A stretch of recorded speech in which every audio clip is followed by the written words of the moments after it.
Hello and welcome to another episode of Sensational She-Geek live from Yancey Street. Today is Monday, October 18th, 2021, and I welcome you to episode 38A. We have some really cool stuff this episode. Obviously, we'll start off with the news, which is fairly brief, but there's a few notable things we'll be mentioning.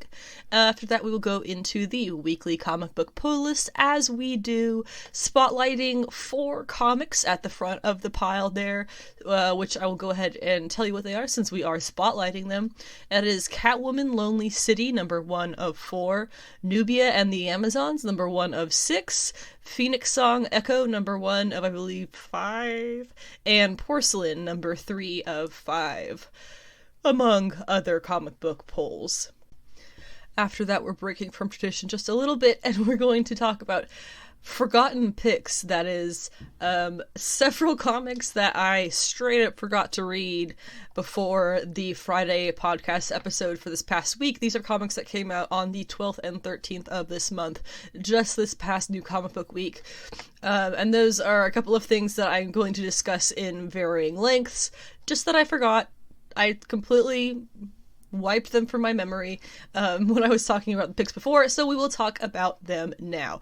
And after that, we have the big, exciting segment of this episode, which is the DC Fandom Recap. We had the DC Fandom online streaming event this past Saturday, and there was a lot. It was a lot of stuff to take in, including what we'll be discussing in most depth will be, of course, the Batman, the Flash, Black Adam, and Shazam! Fury of the Gods. Those are the 4 that we have the most on out of, I don't know how many, I didn't count how many little discussions we have based on the DC Fandom news, but it's all very exciting stuff, and this is definitely not all of the DC Fandom news. There's a number of things that I specifically did not include, and there's a number of things that I didn't care enough to look into. So these are the things that are the big hitters from my perspective, and the ones that I personally will be looking forward to, and there is quite a lot of it.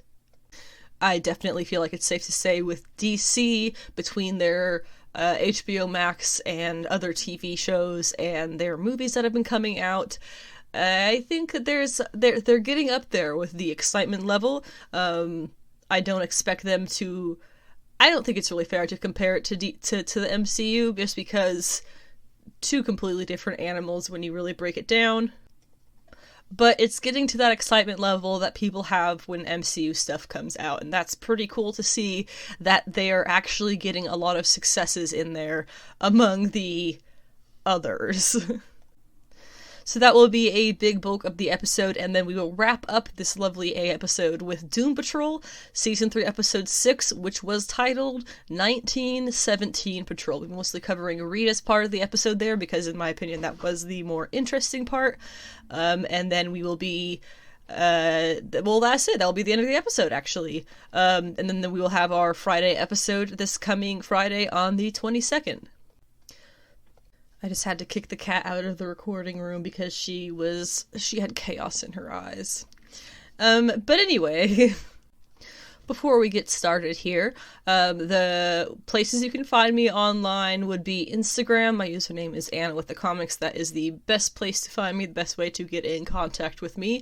And then you can also find me on Twitter. My username is Savage She-Geek. That's where I post any podcast updates. And I do also have my website, which is www.sensationalshegeek.weebly.com, where I posted for a good long while written reviews and comic book pull lists and pick lists and discussions and topics of interest and things like that before I started this podcast, and now I really cover all of that on the podcast. It's less time consuming than writing it all out in a, I suppose, journalism format. But because of that, those are all obviously still there on my website. I do have my podcast notes, which I make available on my website now, which is the closest thing you can get to those kinds of written discussions. The podcast notes is the thing that I go by. I collect the information through the week and write stuff down that I want to make sure that I remember for the podcast, and don't get myself too off track. And I post this on the website for people who are still looking to want to read more of the news and things, or for the hearing impaired so they can still keep up with the podcast as well. There's some kind of fun stuff there on my website. You can just poke around and check it all out. But the page that I probably put the most work into, aside from just posting the pod notes, really all I've been putting updates on right now, because life is busy, has been my podcast links page for the Yancey Street podcast. And there you can find links to everywhere that you can listen to the podcast, which does include YouTube. I have a YouTube page, which is just Sensational She-Geek. Pretty much everything that I have a username under is Sensational She-Geek, or something of that variety. And on my YouTube page, I do post all of the podcast episodes in a single playlist in order, so that you can get all of those if you've missed any, or if you want to go back and look at any. And I also have a good number, I guess, of action figure review videos. Some of the highlights there include SH Figuarts, Dragon Ball Z, and Sailor Moon figures. I have a lot of Marvel Legends figures and a number of Hasbro Black Series figures. The ever-popular Coffin Comics Lady Death figure, which I should tell you is an 18 and up video because of her whole look. Kind of had to do that to protect myself on YouTube. And most recently, I have posted the Sentinel, which is the Marvel Legends HasLab from Hasbro. The Sentinel was the HasLab of 2020, and we received ours about a month ago, and I was really, really happy to have gotten that finally after a year of waiting. And so my husband and I unboxed that together, and got our kind of initial reactions to the Sentinel. And then if you have any concerns about things like the knees having issues, I also addressed that in the video as well. I know I always mention my podcast Patreon, which you can find there under Sensational She-Geek, but I would also like to add now that I have gotten my link tree together a little bit better, and I now have Cash App, Venmo, PayPal, and Ko-fi are all linked on my link tree, which is just Sensational She-Geek is my link tree. It's really easy to find, and all of this information should appear linked at the very bottom of each episode's description, because those are, while sharing the episodes with people to get them to listen to it, and get on board with the podcast, is the best way to support the podcast survival and viewership. If you would like to go one step further and donate to the podcast, those are all the ways that you can do so. And in donating to the podcast, what that would be just to allow me to spend more time working on the podcast as opposed to working my day job, which I have to do because of money reasons. So the more time I put into the podcast, I'll be able to do things like sound effects and transitions, and maybe get somebody to make me a little theme song. I don't know, the options are out there, but I have to have the time away from my day job to do so, and that is where financial support for the podcast steps in. Any of that was obviously completely voluntary. I will never be charging for anybody to listen to the podcast. But if you would like to support it through donating, there are those options to do so. I think that just about covers everything for my little intro here. Again, I definitely encourage you to stick around for the DC Fandom discussion. We have some really interesting stuff that we're talking about, and if you are a person who is a non-comic book reader or non-DC comic book reader who wants to get into the DC media, but you're not really sure about the topics and about the history of the comics and what stories they're pulling from and stuff like that, I will be covering a good amount of that for the projects which are available. We have enough information to cover from, specifically the Batman and the Flash, and I guess a good little bit for Black Adam. So those three, we will be going over a lot of the comic equivalencies. So if you have any questions about that, or what inspiration they're pulling from, that will all be discussed at that time. As I kind of mentioned, this week's news segment is going to be a little bit shorter, but that's okay. We still have some interesting stuff to mention here. Starting off with the fact that Marvel's January 2022 solicitations are actually not out in full yet. There was just a few teasers that were put out last Friday that I thought was the start of the full thing, but no, that has not come out yet. Hopefully it will be out in time for Friday's episode. Otherwise, I'm sure it'll be out by the coming Monday, and we'll discuss it then. But in any case, we will be discussing Marvel's January 2022 lineup and new comics whenever that is all made available. Speaking of Marvel lineups, the MCU lineup over there at Disney Marvel has been pushed back, as was announced probably about 10 hours ago this morning. There's been a number of shuffling, starting with movies that were due out next year, such as The Marvels was supposed to be out late 2022, but now has a release date of February 17th, 2023. The third Ant-Man film, Quantumania, which is set to feature Lovecraft Country star Jonathan Majors as Kang for its main antagonist, has been delayed from February 2023 to July 28th, 2023.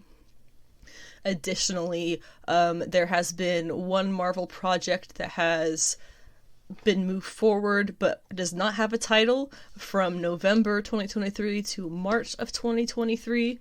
And then there were several live-action Disney projects that were cancelled. Excuse me, that is actually the directly wrong phrasing. They were removed from the schedule entirely, and then there were two other Marvel projects that were untitled who have also been removed from the schedule entirely. Notably, this does not mean the projects have been cancelled, as I slipped up and said before. It means that there is currently no scheduled release date for them, so anything that you were theorizing may be those later Marvel projects, it doesn't mean that they're gone, it just means they don't have a date for it yet. This is all stuff that was pretty far in the future as it is, so in the grand scheme of things, not really affecting too much. And the reasoning for this was apparently not due to any kind of, COVID stuff. It was apparently due to production-based setbacks, which I do have to wonder if it's related to the potential strike coming up in Hollywood. They did come, if you're aware of all that situation, they did come up to an agreement, but it looks like the union workers would like a little bit more than the bare minimum that they asked for, as is everybody's right. And so they're kind of in a toss-up right now if they're going to accept the bare minimum or fight for more, which will take longer time. But that's the Hollywood strike situation, if you're wondering what's going on with that. Other things happening this week of note: Jenny Frison, you may be aware if you've listened to the podcast for a while, I am a big Jenny Frison fan. She does a lot of comic book variant covers for a multitude of publishers, including the big three, as I'm now calling them, and other indie publishers. She's become extremely popular very recently, and has been kind of a up-and-coming popular name over the past, probably 5 years or so. But she is putting out a print for sale this week, starting Thursday. It is coming from All Star Press Chicago, who you can contact if you would like to buy this print. You should note that this print is going to be charged for $250. Which is a lot, and there is a limited edition of 40. The print, I should also note, does feature nudity. There is a female nipple that is showing, so the horror. But it is a Medusa print. She has been doing a lot of Medusa-style art of late.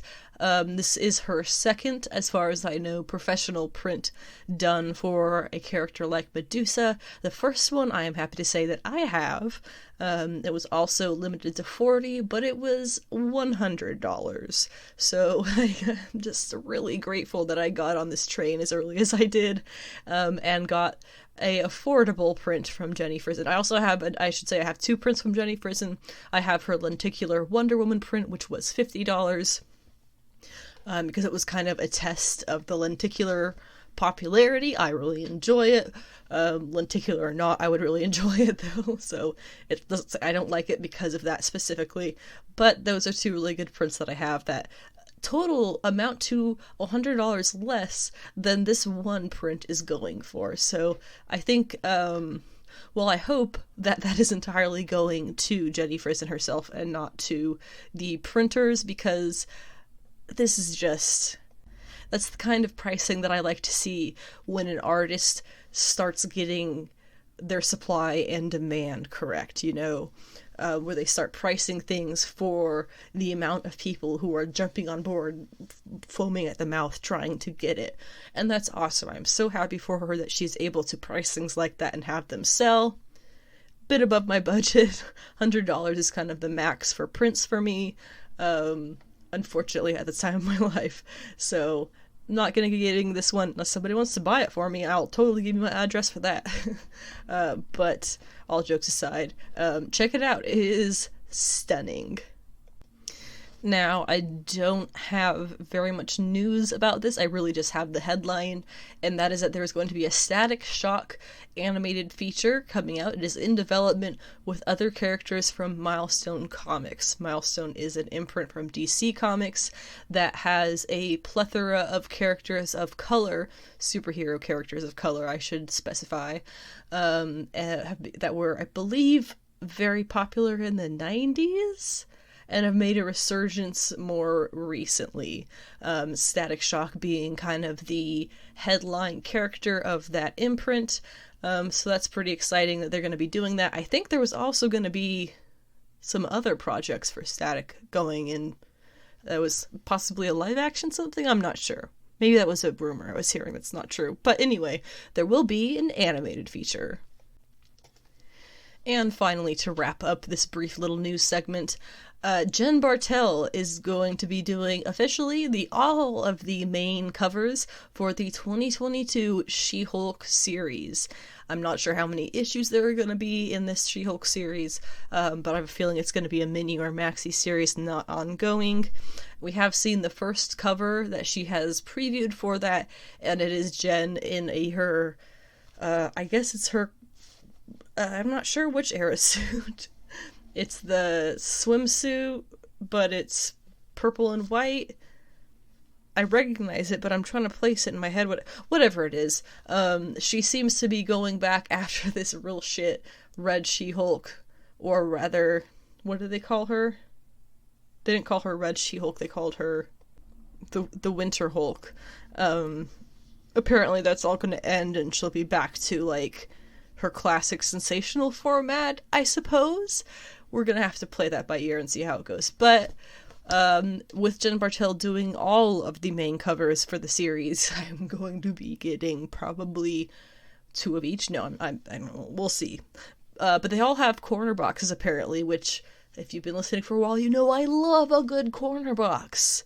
So, super, super thrilled to hear that news, and more excited than ever for that She-Hulk series. Which leads us into our comic book pull list for the week. As I stated in the intro, we will be discussing first 4 spotlighted comics due to their representation they have from various facets. And that will be Catwoman, A Lonely City, number 1 of 4, Nubia and the Amazons, number 1 of 6, Phoenix Song Echo, number 1, and Porcelain at number 3 of 5.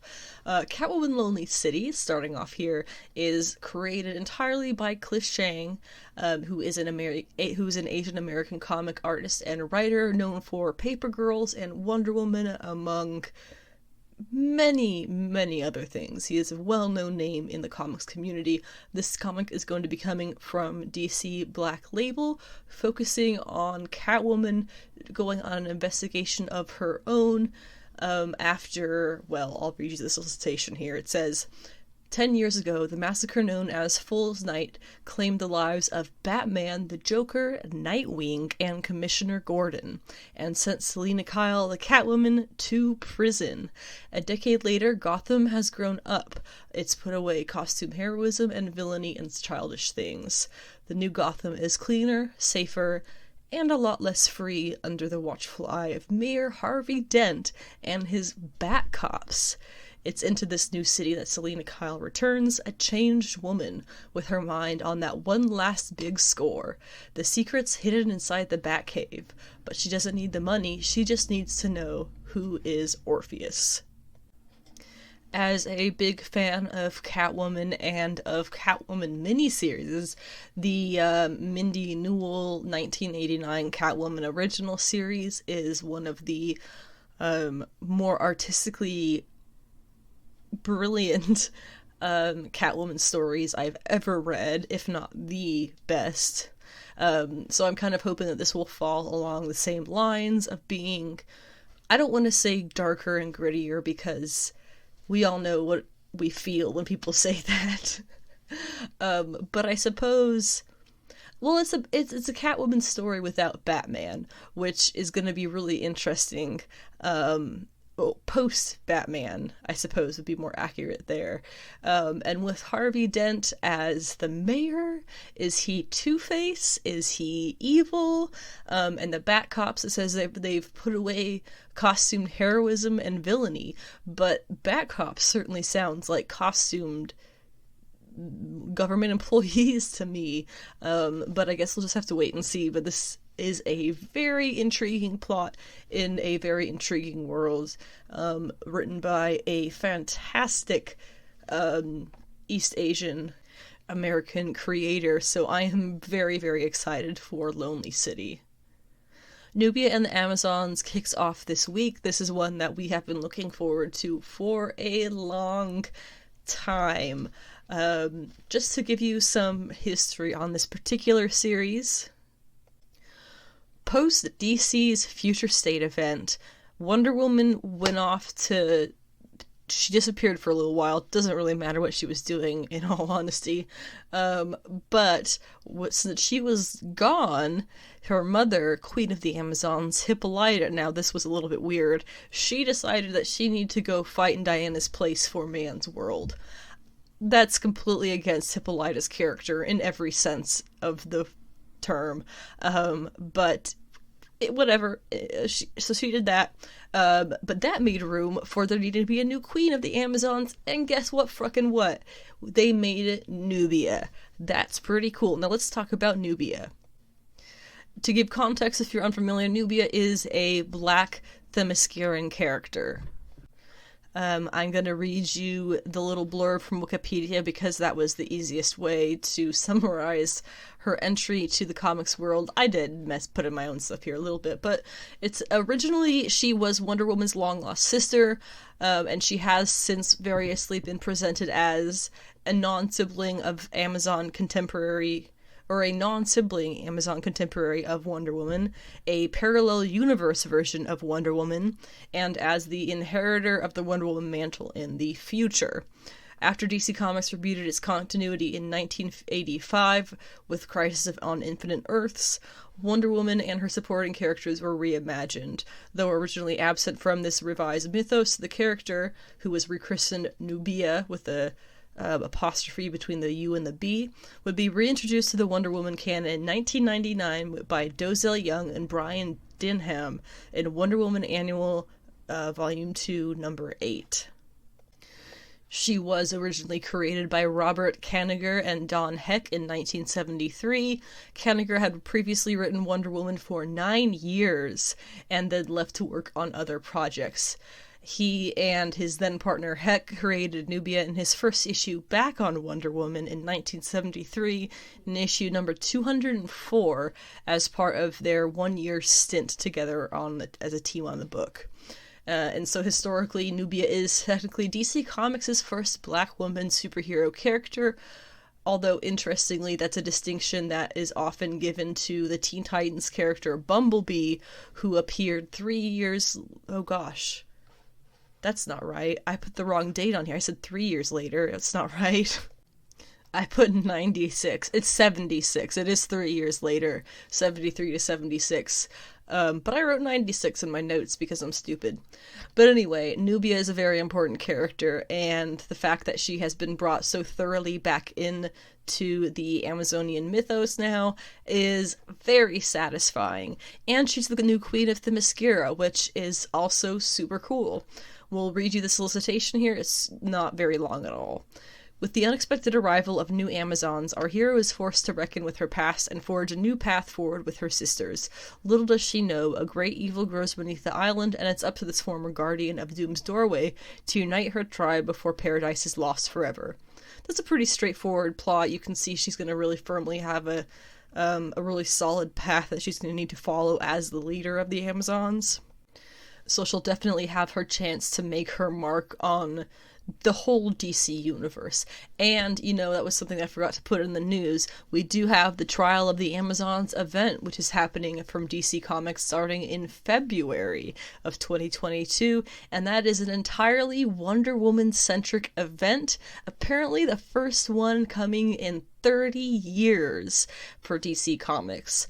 So that's really exciting. I know they had said that Death Metal was going to be a Wonder Woman event.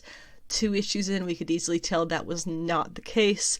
That was just bullshit. Trial of the Amazons, though, kind of hard to guess or to assume that that's not going to be Wonder Woman based. So I'm very excited for that. Nubia is obviously going to be a big part of that, as well as, Yara, Artemis, and Hippolyta, and of course Diana. So that's a good little group that we're going to have.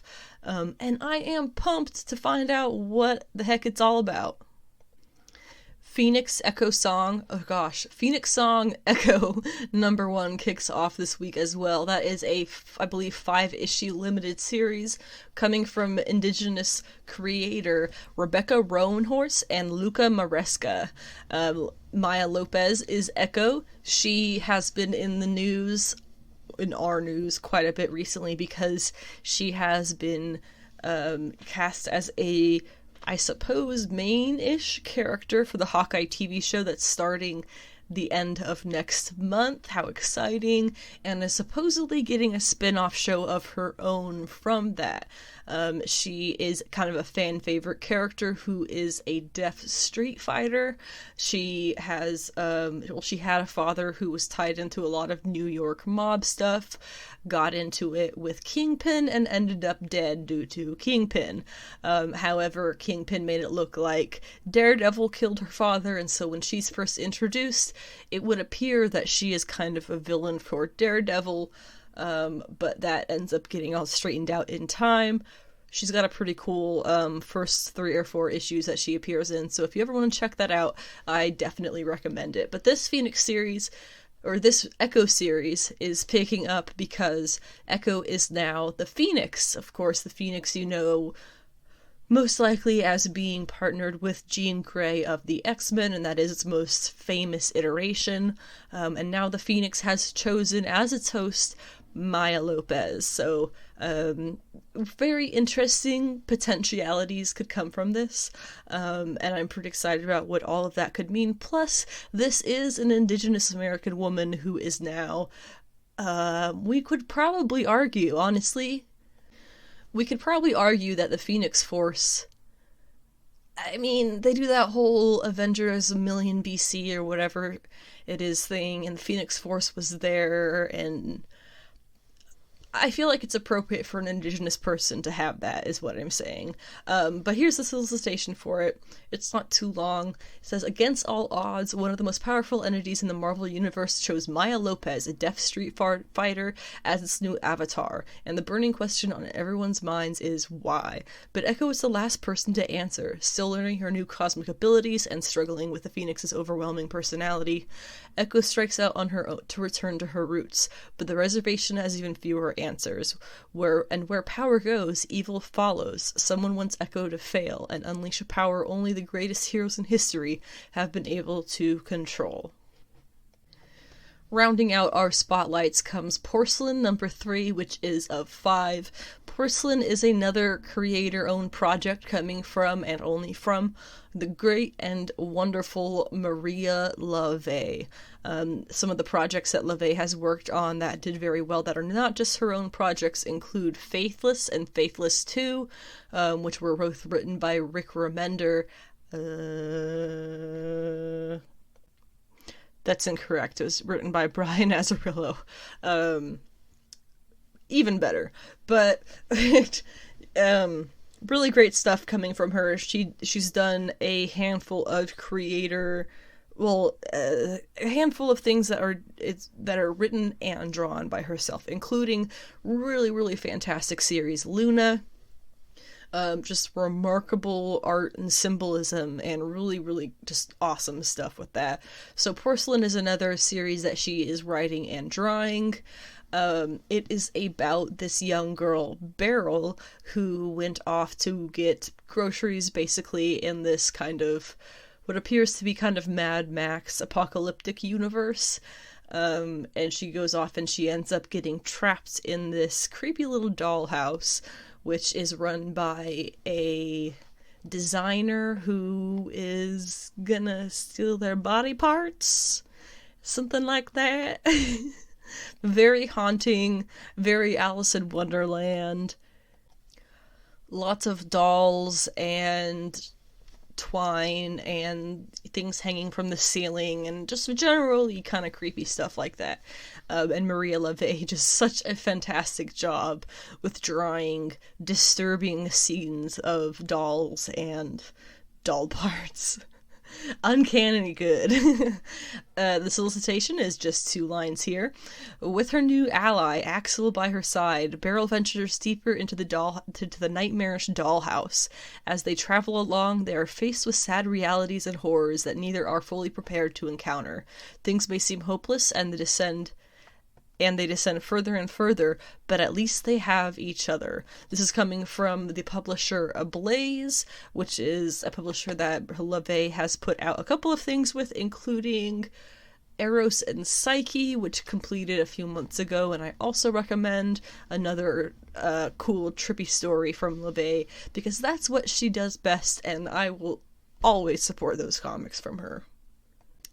We're going to kind of tear through the rest of the comics pull list pretty quickly here, including Eat the Rich number 3, X-Men Trial of Magneto number 3, Not All Robots number 3, Batman Catwoman number 8, Thor number 18, and Catwoman number 36. So Eat the Rich number 3, this story is by Sarah Gailey with art by Pius Back, and it is a fascinating story that reminds me, honestly, a lot of the similar themes that you find in Squid Game. If you have watched Squid Game, Eat the Rich has somehow a similar vibe, and I feel like if you're reading the series and you've seen Squid Game, you probably know what I'm talking about. I hope this isn't going to ruin your experience of reading it, but basically what's happening here is this young woman has gone to her rich boyfriend's family home to discover that all of their help, their butlers, their nannies, every single one of them in this rich community, not just his family, the whole community, signs a contract where when they retire, their life is over. But they get loads of money in the meantime so they can solve all their problems. But then you gotta die when it's over. Really interesting concept. Speaks a lot of morality and, oh gosh, debt. But I really enjoy it. And the last issue ended with what appears to be the girl's, I guess she would think of it as future mother-in-law. It's her boyfriend's mother. Pretty much catching her having discovered all of this, and now they're going to have a nice private chat. So I'm very curious to see how that's going to go. X-Men Trial of Magneto number 3. This is by the fantastic queer team of Leah Williams with Lucas Wernick. Phenomenal. Maybe I should have spotlighted this it really doesn't need to be spotlighted. It's pretty dang popular as it is. I think at this point we all know that this is not an actual trial that Magneto is being put on. There is no judge, no jury, there is not anything like that. This is more of a trial in that trials and tribulations kind of sense. Where he and Wanda, at the very least, the both of them, are being put through something. Someone is trying to teach them a lesson in a cruel way, and we're yet to find out what that is, but that is the trial that they are going through. Issue number 3 comes out this week with some really great covers. I personally really want to get the Peach Momoko Magic cover because I'm a really big fan of Ileana. So definitely check out this issue, if for nothing else, for the beautiful art. Also, I know the last time we had one of these issues come out, there were a fair amount of discrepancies in the art and in even some of the text. It was a little bit odd. It was a very rushed issue.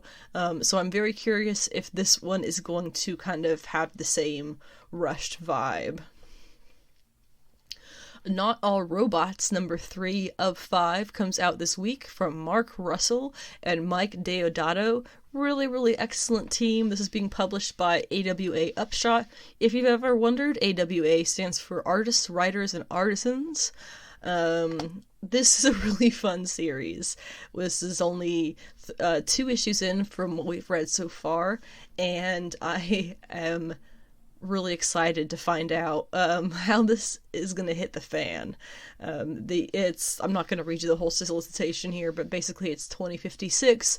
Robots have replaced human beings in the workforce, and there is an uneasy coexistence that has developed between the newly intelligent robots and the 10 billion humans that live on Earth. Every human family now is assigned a robot upon whom they are completely reliant. The robot does the work, the robot makes the money. They are basically the robot's pets who run the household. The robots just work on behalf of them. It's really interesting. They all have their own names. This one, who is with the family that we follow here in the series, the Walters, is called Razorball, and where we ended issue 2 was the robot revolution and the human revolution are kind of striking at the same time. That can only end in pain. Batman Catwoman number 8 comes out this week. If you need an explanation on Tom King's Bat-Cat relationship as it has been set up through a number of different publications, is that right? Not publishers, publications, yeah, whatever. Number of different comics. You can go reference episode 38A, that podcast that I posted back then, where I go over in depth everything you need to know to understand what is going on in Batman Catwoman, and to understand the whole relationship as Tom King has written it thus far. This issue is number 8 of 12.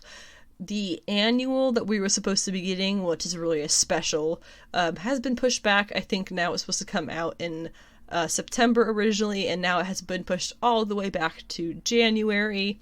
Last update was December.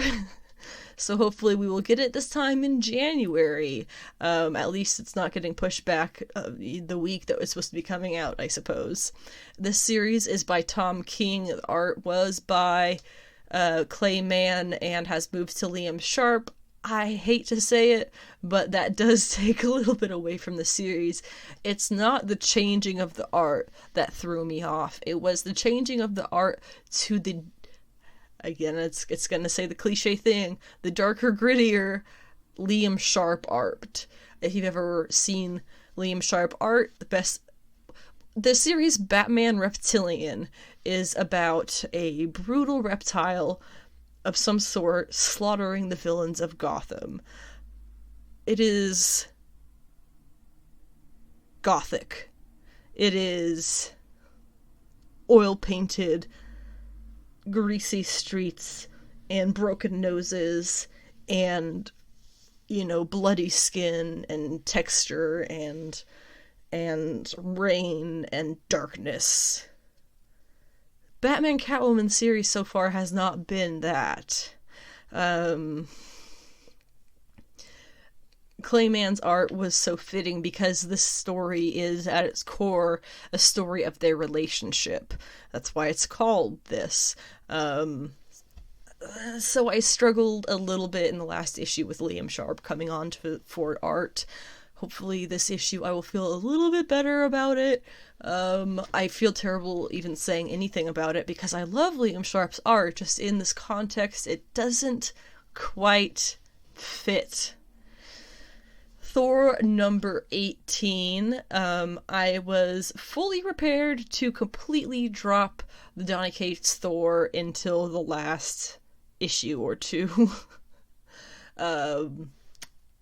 But that's a good thing, right? That means it's getting better. This issue is going to be focusing on one of my absolute favorite Marvel characters, Throg. Now, I would like everybody to just note here, Throg is not Frog Thor. There's another character that was back in the day that was Frog Thor. It was Thor changed into a frog. That happened for one issue, or maybe 2 issues. I don't recall. I have them, but whatever it is. Throg is a frog who gained the powers of Thor. Well, he was a man turned into a frog who then gains the powers of Thor. It's really cool. But he is going to be apparently the main focus of this issue, so I am a sucker for that shit, and sign me up. Thor is apparently sending Throg on a top mission that only he can carry out. Throg, the Frog of Thunder. Guest artist Pascal Ferry makes a return trip to Asgard for this unique tale of otherworldly espionage, one that will have a profound impact on the future of the Marvel Universe. Whatever, they always say stuff like that. And finally, the last pick, Catwoman number 36. Once again, I am not a big fan of Romby's Catwoman, specifically his portrayal of Selena. I don't think it quite fits. I'm going to just call that editorial's fault because I like his other writing. I was going to drop this series when Jenny Frison stops being a variant cover artist, and she's still doing it through January, as far as I know.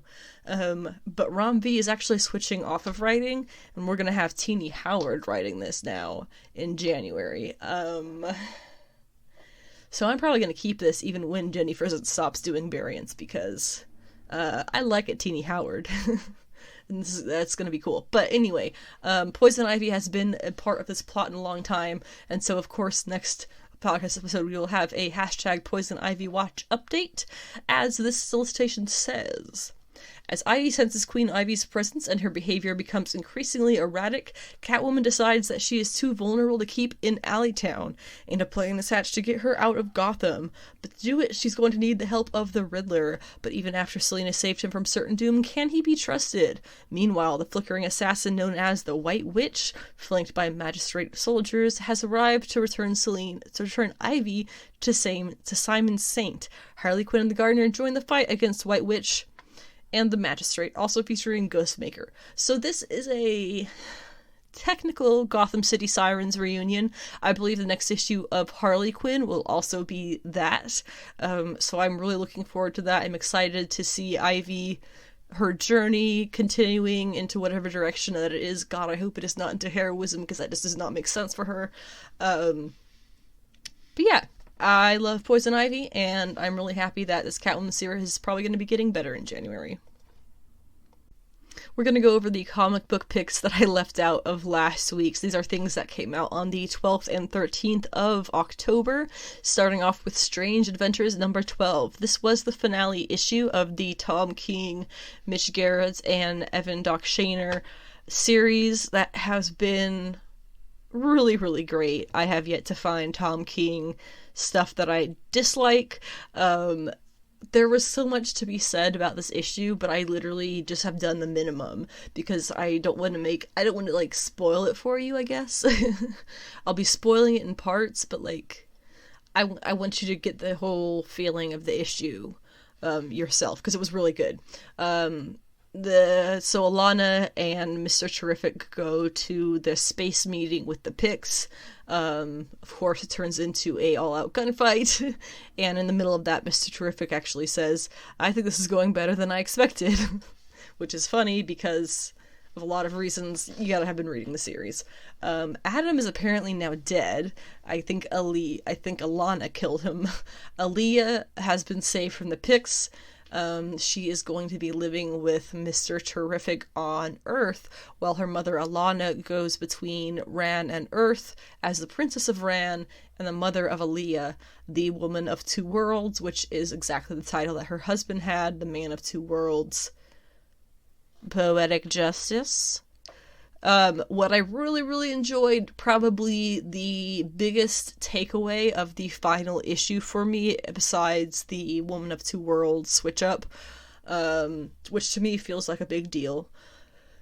The first issue, as we start this whole series, you see that the Mitch Gerads art is what you might call the current timeline. The current timeline. And the Evan Doc Shaner art is flashback to the war on Ran and how all that goes. And so it continues that way through all 12 issues, showing relevant parts of the flashbacks as we continue through the modern story. The first issue started with Mitch Gerads with a modern current art, current timeline, where Adam Strange is starting his first book signing. And when we finish this issue and the flashback Shaner art at the end finally catches up, it is Alana finishing writing her husband's memoir and him going to the first signing. And so you go full circle with both art styles telling the full story together. Really cool, in my opinion. It's kind of a fun, twisted way of telling a story, but it's kind of genius. And I really, really dig this. VampiVerse number 2 came out last week. The relevant information is that Bloodwing, who is the vampirella who's going around killing the other vampirellas, she is a vampirella who had to marry Dracula in her universe. So that sucks. And the universe that we got spotlighted this week was one where everything was full of chaos. Basically, it was a Mad Max world of zombies and monsters.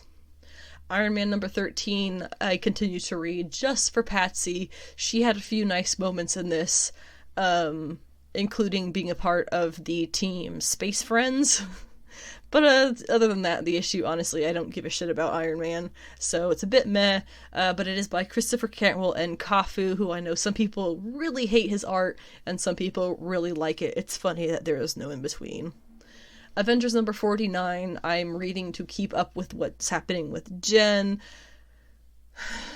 I guess now they're trying to say that she chose to do all this stuff when I got issues with it still, but this still sucks. I'm not even gonna address it more than that. The only thing I'll say about it is that it now makes even less sense to call this shit World War She-Hulk.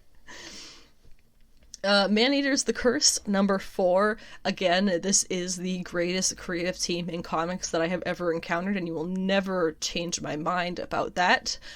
In this issue, the character who we know, of course, Maud, she takes the shrunken campers we found in the last issue to what is known as the mother tree of the island, which she sees has been uprooted.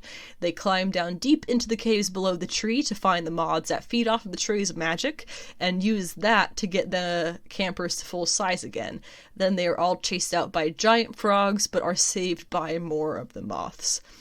As always, there is fabulous work on the extra material in the comics, such as fake in-world ads and camper projects at the back of the issue that are interactive. Finally, Superman and the Authority number 4 is the last one that I forgot to talk about last week. This is the final issue of Superman and the Authority, and the last issue by Grant Morrison at DC Comics. We start off with Lois showing up to save Clark from the Ultra Humanite. It's very simple. She has been researching the House of L to find out what's up with him and his power loss, and she still calls Clark Smallville even after being married for so long. Makes sense. Clark says that he knows someone did this to, or rather for, the Ultra Humanite, so he looks into it and discovers that it was, as he thinks, Brainiac.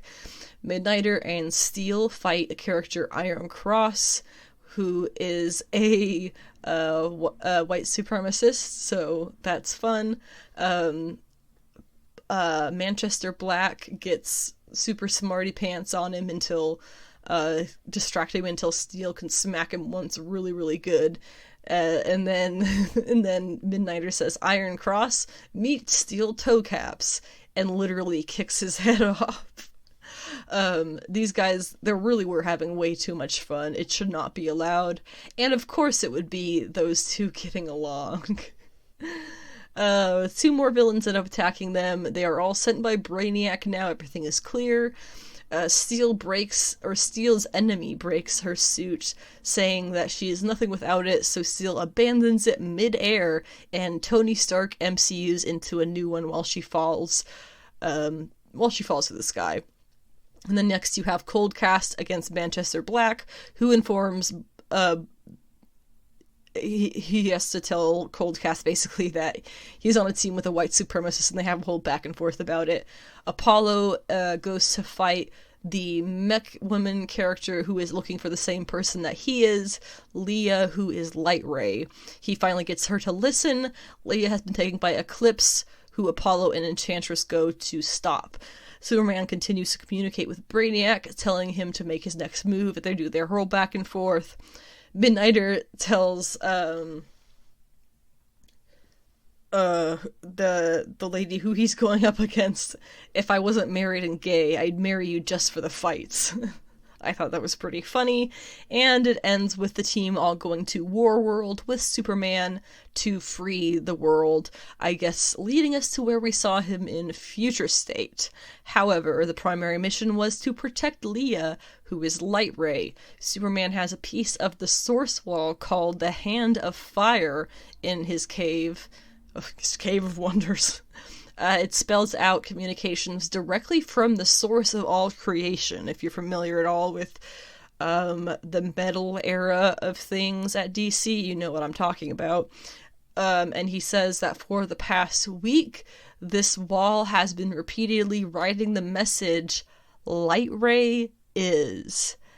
If you're confused by this, Darkseid is basically the closest thing to the devil they have in the DC universe. And Darkseid says this thing, Darkseid is, which is basically just, I mean, it's not necessarily him that says it, it's said about him, because he is never not. You can't end him, you know. He is Omega. He is the final, you know, he has his Omega symbol on him. He is the end of all things, you know, he is the coming storm. You get what I'm trying to say here. I think I've gotten across. About the Superman Authority series, I really enjoyed these 4 issues. They were highly enjoyable and entertaining, and apparently Morrison actually wrote all of this some years ago, but they decided to edit it to fit into the Future State plot. It was originally going to be a standalone story, but was tweaked to be a part of something bigger, and there are going to be other issues and series coming out of this, and going forward for these characters and the events that they're doing as we go forward in our comics history. And now we get to the main event, and that is DC Fandom. They had their second annual event virtually this past Saturday. It was kind of an all-day catch it when you can streaming thing after the original live stream at the front, and there was a lot to take in. Just to give you some idea of the coverage we're going to be going over here, we're going to start off with a pretty long blurb on the Batman, and then going into equally long on the Flash. Then we talk about Black Adam, Shazam, Fury of the Gods. And then some shorter segments on Aquaman 2, Batgirl, Blue Beetle, Legion of Superpets, a couple other projects, Batman Caped Crusader, the Catwoman Hunted movie, some bit of the Sandman information, and ending things off with Naomi. So up there at the start of that list, and before I get going with this, every one of these topics, well, specifically the first three, going up through Black Adam, I'm going to be discussing the comic book inspirations and sources for a lot of these characters and these storylines. So that if you're not familiar necessarily with DC Comics, but you would like to get into this material with a little bit of the history and knowledge behind you, you will be able to do so. So kicking this off with the Batman, we got a full trailer for the Batman. The first trailer that we had came out a year ago during the 2020 Fandome, and it's taken another year to finally get a good look at this, again, darker, grittier, and serial killer take on the Dark Knight mythos, springing from inspirations like The Long Halloween, coming from director Matt Reeves, and scheduled to come out on March 4th, 2022. That's less than 6 months away, guys. We're getting there. It's gonna happen. It's real. This movie, we know, obviously stars Robert Pattinson as Bruce Wayne / the Batman. What an arc he's had as an actor.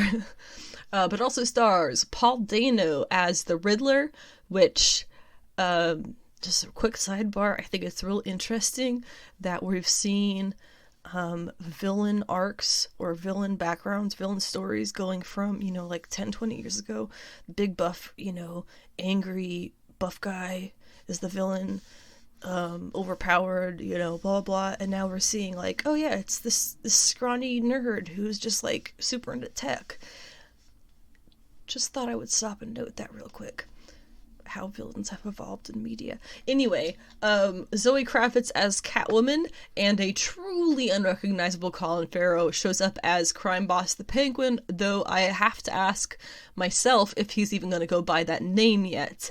On the other side of things are Jeffrey Wright as Commissioner Gordon, who I have no doubt will totally kill it, and Andy Serkis as the faithful butler Alfred, who looks pretty amazing in his costume and sounds fantastic as well.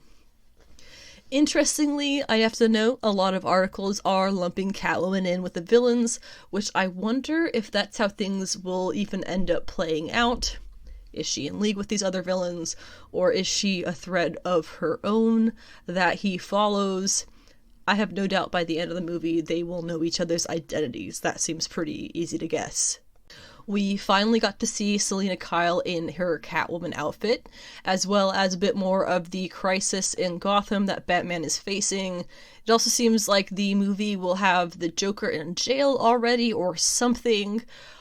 We got our first look at Andy Serkis as Alfred. I also have to note that when we see him, he's got some fresh looking scrapes on his face, making me wonder if this will be the badass Alfred of our dreams. Maybe following what the Pennyworth show is doing with him, supposedly. I don't actually watch that. We also get to see some brief clips of the street-level muscle car spin of the Batmobile, which I am really looking forward to. To be honest, I always enjoy new takes on this particular car. I think it is always great to see the designer's creativity and originality in their original design, in their own original design taste. There is a quote from Robert Pattinson at the DC Fandom. He says this version of Batman, quote, doesn't have as much control over his personality. The delineation between when he's Batman and when he's Bruce is not so clear as other iterations. I kind of really like this idea. It's a little bit out of control. He hasn't completely defined what Batman is, but he gets lost in it. Whenever he's putting on Every Other Night, he's not sleeping, and he's becoming this quite sort of odd creature, which you can totally see just knowing Batman's history. And Lord, looking at that trailer, those Batcat vibes. There is one particular frame that sparks so much joy, looking just like a clay man panel from one of the Bat and the cat on the rooftop in the sunset. Oh, it's so good. And on that note, I gotta say, Robert Pattinson said in searching for the character of Bruce/Batman, he was reading a lot of Tom King Batman, which had apparently been coming out at the time. I am gonna be so happy if they push that romance real hard. We already know we're gonna see Selena in the cat ears, mask, beanie thing, and leather jacket like in year one.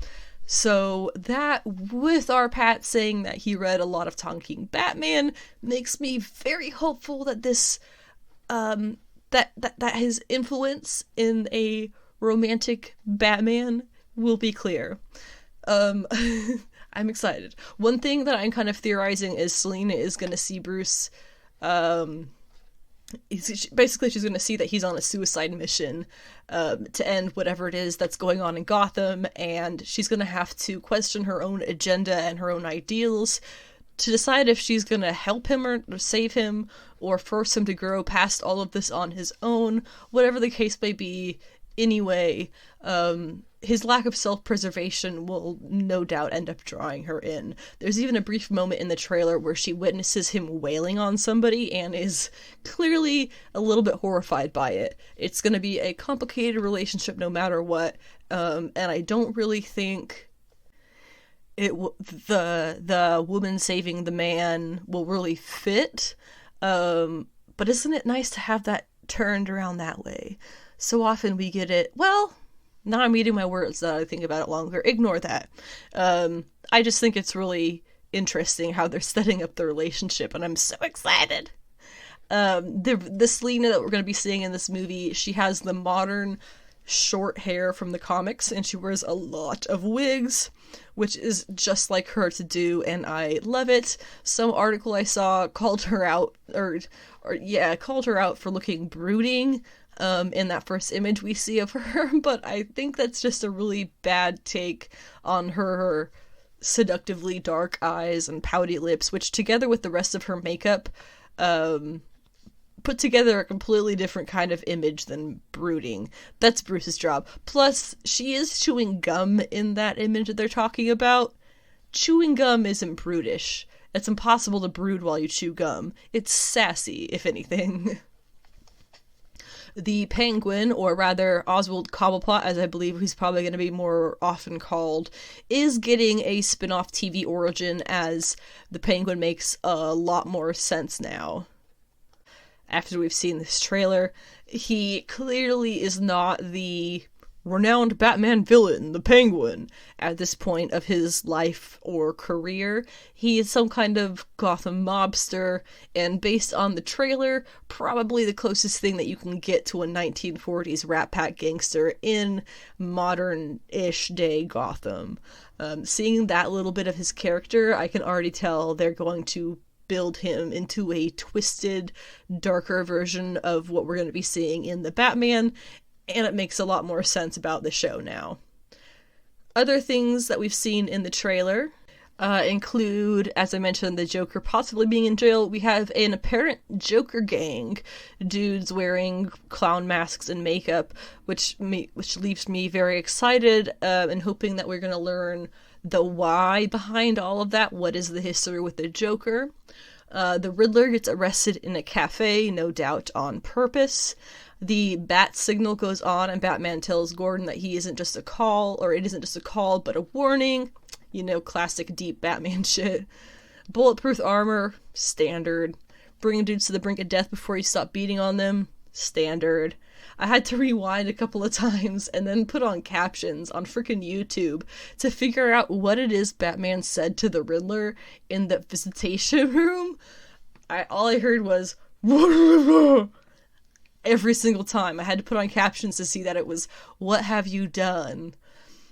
He's clearly very angry, and probably losing it a little, which, love to see it. We also have Bruce in a room, no doubt forcing himself to figure out the mystery, surrounded by books and writing on the floor. The writing includes, it says, "No more lies, Coulson," and then it says Sins of My Father, which is circled, and then it says Savage, Renewal is a Lie, Mitchell. I don't know what a lot of that is, but some sparks a light of knowledge in my comics head, and that is the non-canon Batman Sins of the Father miniseries that happened a few years ago. Not a clue if that's at all going to be related. It's just what it made me think of. There are also a lot of really great moments of editing in this trailer to put together some very different clips in a smooth way, just going rapidly through things, just very smoothly.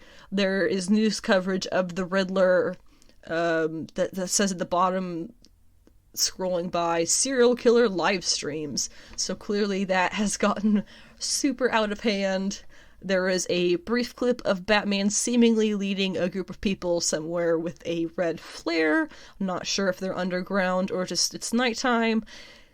And the last thing that I have to say about this is that the music is going to be killer. I do have to rein it in sometimes when I talk about this stuff because, you know, from an outsider's perspective, I am very aware of how vaguely kind of cringy all of this must look, but that's fine. But goddamn, if the music is not universally enjoyable, it's so good. Batman movies have had really good music pretty much always, so I'm glad to see that that's a trend that will be continuing. Talking about The Flash next. This, when I say The Flash, is not the CW Flash. This is the Flash movie that has been in development for a long ass time. But it does look genuinely exciting from the fandom footage director, Andy Muschietti compiled. I have no idea how to say that. The updated Flash looks really good. The teases of Supergirl, played by Sasha Calle, and Batman, played by Michael Keaton, were honestly thrilling, and we saw a second Flash, also played by Ezra Miller, is going to be heavily involved. To cap it off, a shot of Barry examining the Batmobile as it hides under a tarp. We almost get to see what was definitely Keaton's old school Batmobile.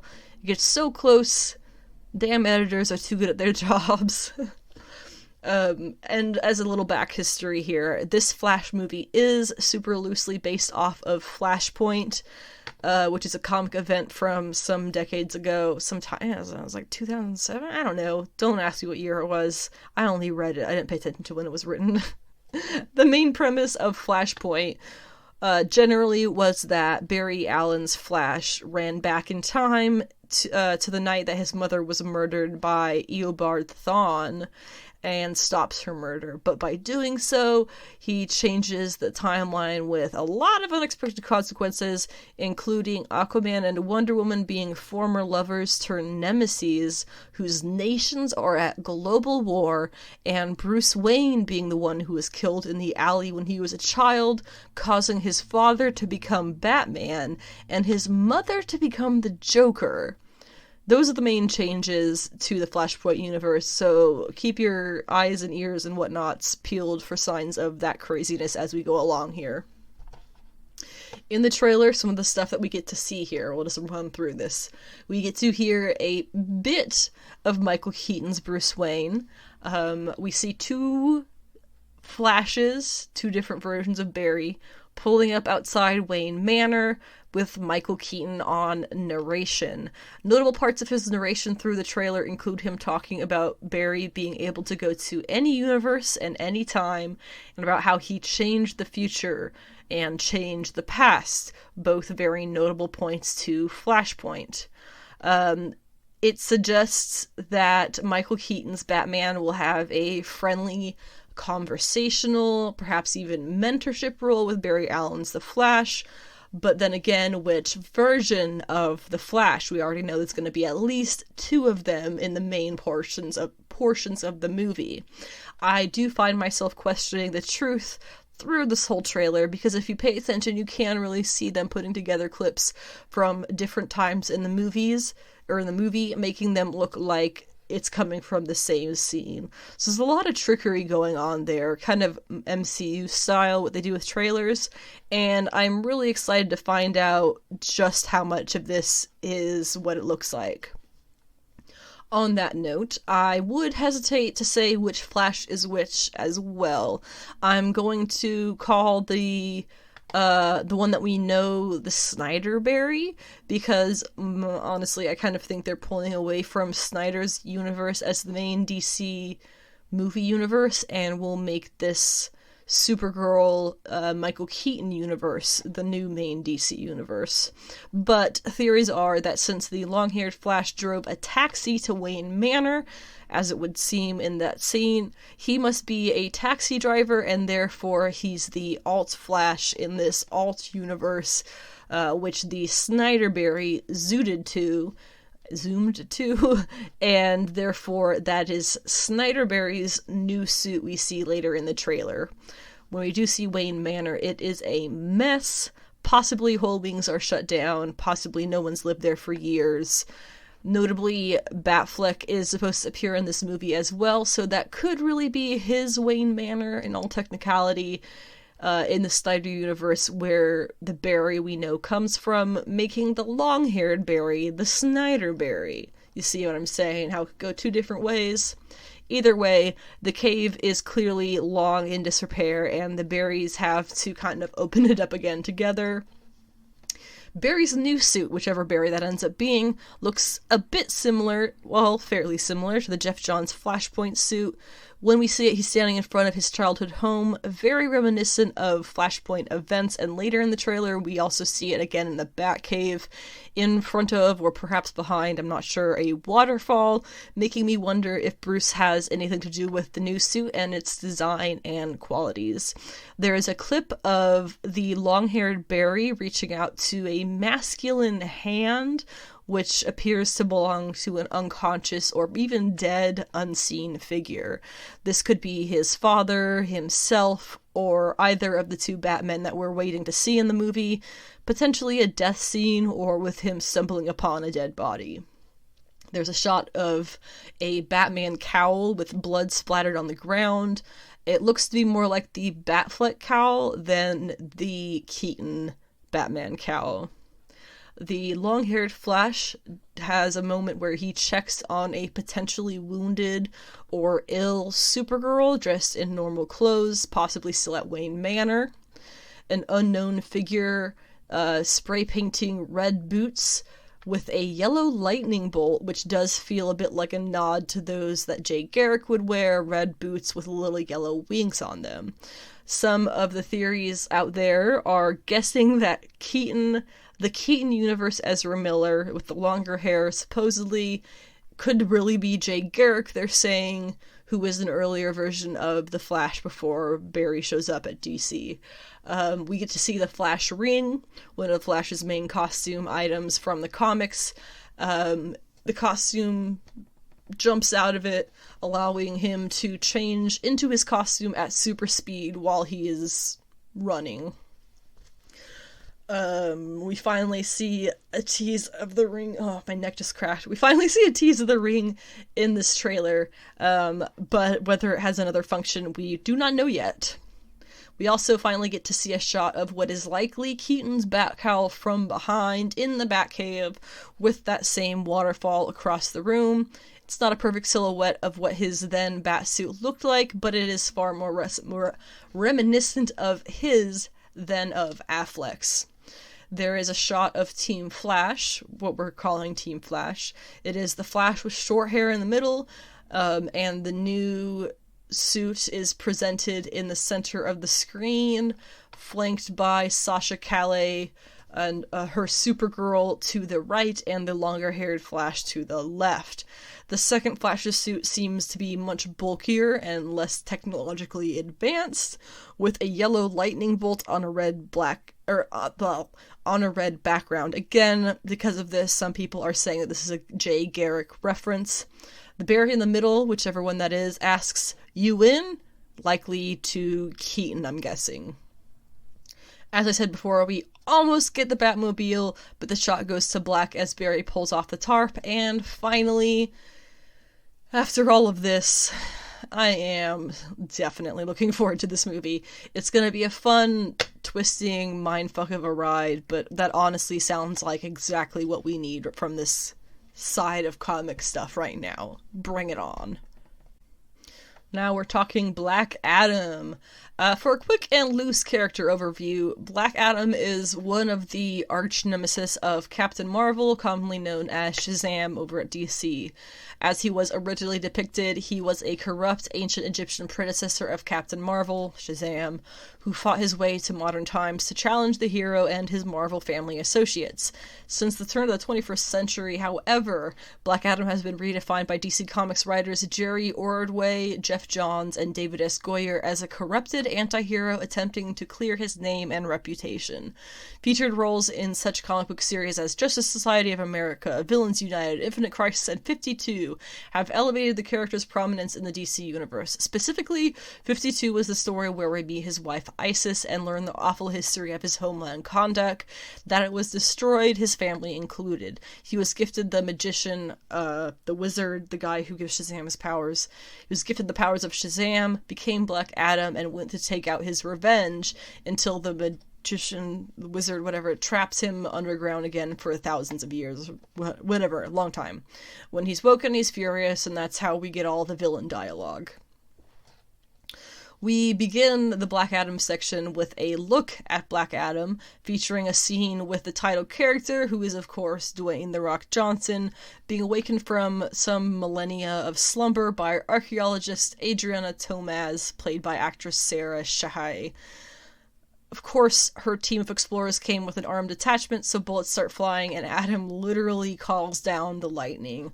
We get to see Black Adam when he is first released from captivity in this ancient tomb type of situation, taking out a team of commandos by literally cooking one of them into a pile of ash after he crushes the bones. It sets the tone very quickly that this is going to be not much like the Shazam movie that we already know. The footage does look incredible, and it's becoming clear why The Rock has had such a passion to get the project made, because truly, he does a fantastic job of portraying an ancient, angry, overpowered god, ready to destroy whatever stands in his path of much-needed revenge, honestly. The image that we see of the movie's designs are truly fantastic. They are so honestly capturing the ancient glory of the city of Kondak. Heavily Egyptian-inspired designs, the city is full of massive stone structures, a pair of embracing statues literally straight from the comic book pages, overlooking the ocean, most likely. It's incredible and honestly awe-inspiring. We have also joining The Rock, we have Noah Centineo as Atom Smasher, Aldous Hodge as Hawkman, Contessa Swindle as Cyclone, and Pierce Brosnan as Dr. Fate, who looks full-on British professor of archaeology with his white hair and goatee, which is exactly what he should look like as Dr. Fate. Nailed it. As for the future of the character and the Shazam movies, my personal theory is that the much more mature tone of the Shazam sequel, which I'm talking about next, will lead into the two characters intertwining in a fourth movie. If you're following Shazam, Black Adam, Shazam 2, fourth movie. So now let's talk about Shazam! Fury of the Gods, which is the Shazam sequel. It unveiled a behind-the-scenes sizzle reel with the Billy Batson actor Asher Angel confirming the end of principal photography. This movie is due out not until 2023, and I stand by what I said before of its hopefully tying into Black Adam. The return of Jack Dylan Grazer as Billy's best friend Freddy, and an expanded, half-brother, or step-brother too, right? Or foster brother, I mean. An expanded role for Adam Goldberg, who is Freddy's superhero personification as part of the Shazam family. We have Jimon Hanso, I'm sorry, will also return as the other Shazam who gave Billy the mantle in the first film. That's the wizard or whatever. while the new stars to the world will include Helen Mirren and Lucy Liu as villainous daughters of Atlas, the goddesses Hespera and Calypso, who will be arriving in Philadelphia to tangle with the Shazam family. First looks at Mirren and Liu in their utterly villainous roles, garbed in a kind of red and black themed outfits, and then in kind of dark bronze warrior looks as they fight. It seems they're going to be bringing a whole world of mythological creatures along with them, which is awesome. We have actress Rachel Zegler is playing a role that is still currently unknown, but appears to be in some kind of romance with Freddy. I'm guessing based off of that she's going to end up being a villain. The costumes, as we already knew, have been very much matured since the debut in the first movie. With the sister villains, this is expected to be a much darker version than the bright and fun first. Generally, watching their little sizzle reel, there seems to be a lot more action, bigger scenes, bigger risks, and a lot more larger-than-life characters. Again, making me think that it will match Black Adam's themes a lot closer by the time that comes out. And finally, Shazam himself does appear to get seriously injured on one side of his shoulder and chest area, which will perhaps lead to the Shazam family having their bigger role in this movie. Aquaman 2 news. Aquaman of the Lost Kingdom offered some behind-the-scenes footage and a first look at Black Manta's upgraded costume. Eagle-eyed viewers will also spot a black variant of Arthur, who is played by Jason Momoa. His classic black costume, that was really not anything you had to pay attention to. It was announced previously. Patrick Wilson will star as Arthur's Atlantean brother again, Orm, as well as, unfortunately, Amber Heard as Mara. Yahya Abdul-Mateen II as Black Manta. He too will have a new costume. Randall Park as Dr. Stephen Shin. Dolph Lundgren as King Nereus. I forgot he was in that. That shit was funny. Newcomers to the cast include Jenny Zhao, India Moore, and Vincent Regan. For the Batgirl project, Batgirl star Leslie Grace said that the character is a, quote, girly girl, but she's capable and strong and determined. She's sincere and wants to prove herself, unquote. Co-director Adil El Arbi also confirmed the character will have red hair and will use a cowl as part of her outfit, as opposed to one with just the eye mask. Gotta say, kind of disappointing. I prefer the eye mask. The one concept image that was previewed simply shows what is basically just a silhouette of Batgirl on a Gotham gargoyle in front of a standard Gotham City, but somehow has drawn a surprising amount of criticism, and the only real reason I can find as to why is sexism. But in any case, it looks a lot like they'll be using the black and gold pre-Rebirth, or rather pre-partway through 52, at her de-aging suit as inspiration. I don't like that suit. Everybody was like, oh my god, the new purple suit is so functional. I hate that suit. It's the worst Batgirl suit to ever exist. Anyway, the Blue Beetle project. We have a quote from Blue Beetle screenwriter Gareth Dunnett Alcocer. Oh god, I'm sorry. He says, it's going to be crazy, but it also has feelings. It contains all that's great about Blue Beetle. Things like the Scarab, Jamie Rodriguez's costume, and his family are all referenced as key elements by this screenwriter that he wanted to bring to the screen. He says, he's a Mexican-American kid who wants to be a part of this world, but he's hitting the same obstacles a lot of us face. Closeness of his family is part of what sets him apart from other superheroes. He has no way of keeping his superpower secret from his parents.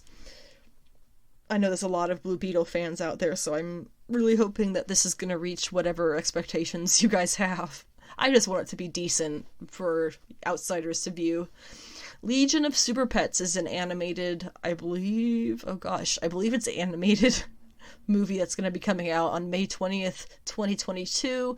It's going to be starring Dwayne Johnson as Crypto the Superdog, Kevin Hart as Ace the Bat Hound, and also having the voices of Kate McKinnon, John Krasinski, Vanessa Bayer, Natasha Lyonne, Diego Luna, and Keanu Reeves as unannounced characters. Titans, Doom Patrol, and Harley Quinn at what is this? DC, whatever, Fandome, what am I talking about? Will return for new seasons all next year. Harley Quinn is going to return sometime in 2022, according to Kaylee Kuko. Green Lantern was conspicuously absent from Fandome. The show, which comes from Arrowverse mastermind Greg Berlanti, is set to star Jeremy Irvine as Golden Age Green Lantern Alan Scott and Finn Wittrock as 1980s fan favorite Guy Gardner, and sees the characters in their respective time periods facing societal issues and weird space threats. Also featuring Jon Stewart, Jessica Cruz, and Simon Baz. Young Justice Season 4, while we were expecting this to be dropped in the first week of November, they actually dropped the first 2 episodes after the event, and I will be discussing them on Friday's episode B. Batman Caped Crusader is produced and developed by J.J. Abrams, and also the Batman animated series' Bruce Timm. And there's also executive producer James Tucker and Batman director Matt Reeves. It's set in the early days of Batman's war on crime. It will feature a version of the character who uses Bruce Wayne as a mask to hide his activities as the Caped Crusader. It's just Batman, added Reeves, no Justice League. And because the series takes place so early on in his career, animated audiences will see him in a lower tech situation than usual. According to Tucker, we find him discovering these things. That means the viewers may see several iterations of the Batmobile and, quite possibly, the trial and error involved in creating Batarangs. Tucker added that as the series begins, no one trusts the Batman, and vice versa. He also teased that some of the Dark Knight's traditional relationships may not form. Nothing is assumed in the series, he says. Tim and Reeves agreed the series will lean heavily into the 1940s noir style, but the character will be more modern in terms of inclusivity. Characters. Tim also added the program will be overall more Batman the animated series than Batman the animated series. It's unclear when this will debut, but it will be available on both Cartoon Network and HBO Max. My Adventures with Superman was announced as an in-production HBO Max project of a Superman animated series. Catwoman Hunted is coming out on February 8th, 2022, and debuted a new trailer. It's an upcoming DC animated movie featuring Elizabeth Gillies as Catwoman and Stephanie Beatrice as Batwoman. The pair must team up to take down the organization known as Leviathan, potentially led by Barbara Minerva, in exchange for clearing Catwoman's record. It looks like a fun, somewhat anime take on the characters. The voice cast also includes Jonathan Banks as Black Mask, Steve Blum as Solomon Grundy, Lauren Cohan as Julia Pennyworth, Kirby Howell Baptiste as Barbara Minerva / Cheetah, Keith David as Tobias Whale, Kelly Hu as Cheshire, and Zara Fazal as both Talia al Ghul and Nosferatu, among other voice actors. So you can see there's some really, really interesting characters that they're pulling out of the woodwork for this animated movie. I'm super curious to see how they're going to tie them all into this Catwoman story. We're also expected to get 2 other, at least, DC animated movies in 2022, which includes Green Lantern, Beware My Powers, and Battle of the Super Sons. As for Sandman, it received a little bit of recognition via the debut of Gwendolyn Christie's Lucifer in a first-look photo. The image recalls the Bowie-esque appearance of the Prince of Darkness assumed in his first Sandman comic book appearance. It is unclear as of yet if Christie will keep the look in subsequent appearances or evolve like her comic book counterpart. Gaiman has clarified after the Sandman part of Fandome that it's going to debut on Netflix sometime in 2022, not 2021. There was a little bit of confusion on that.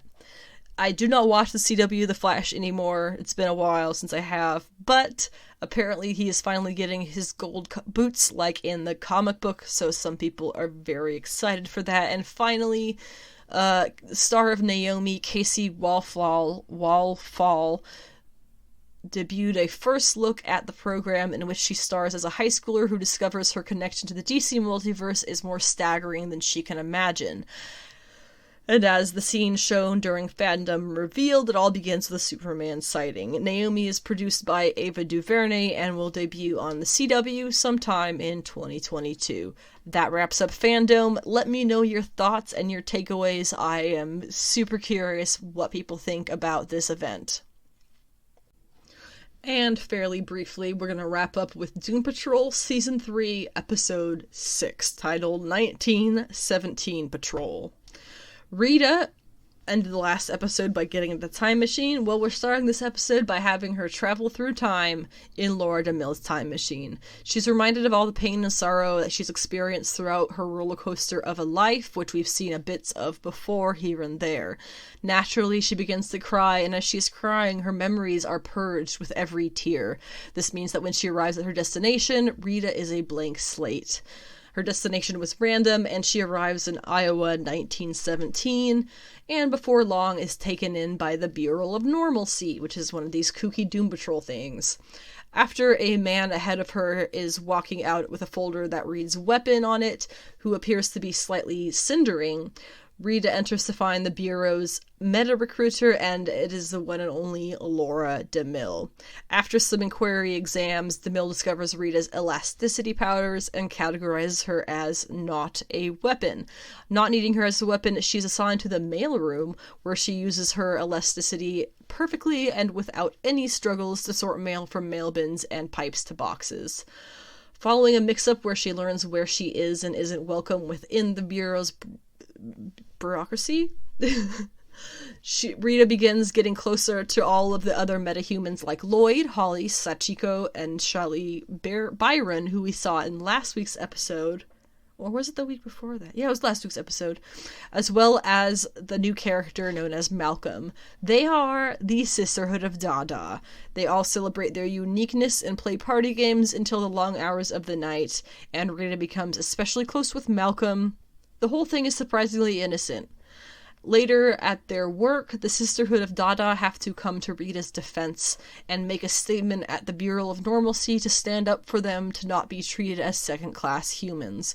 Before they feel the wrath of the Bureau's guards, though, Laura DeMille steps in, disguised as a guard herself, and rescues them as she pledges to always stick by the group's side no matter what.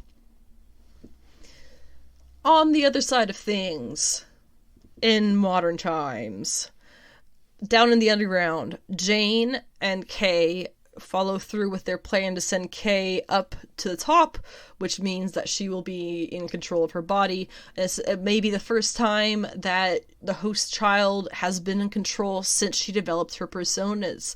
It's a very stressful situation, but for the most part it goes pretty well, and Kay comes back and things are good, shaky, but good.